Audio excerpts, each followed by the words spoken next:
Janasena party తరపున ఎమ్మెల్యేగా గెలిచిన అభిమాన నాయకుడికి డౌన్ పేమెంట్ కట్టి కారు బహుకరించారు జన సైనికులు. ఏలూరు జిల్లా పోలవరం ఎమ్మెల్యే చిర్రి బాలరాజు ఒక సామాన్య చిన్న కారు గిరిజన రైతు కుటుంబానికి చెందిన వ్యక్తి. 2019లో జనసేన తరపున ఎమ్మెల్యేగా పోటీ చేసి ఓటమి పాలయ్యారు. తిరిగి 2024లో కూటమి అభ్యర్థిగా జనసేన పార్టీ తరపున పోలవరం నుంచి పోటీ చేసి విజయం సాధించారు.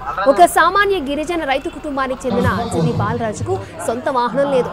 నిత్యం ప్రజల వద్దకు వెళ్లేందుకు ప్రజా సమస్యలు తెలుసుకోవడానికి మారుమూల ఏజెన్సీ గ్రామాలను సందర్శించేందుకు గాను బాలరాజుకు కారు సమకూర్చాలి అనుకున్నారు జన సైనికులు.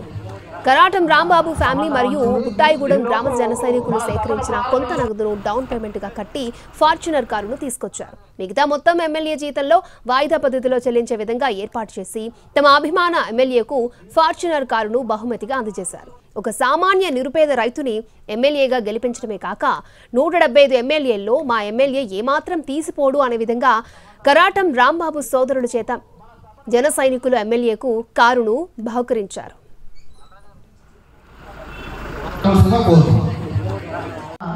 సమాచారం వచ్చింది.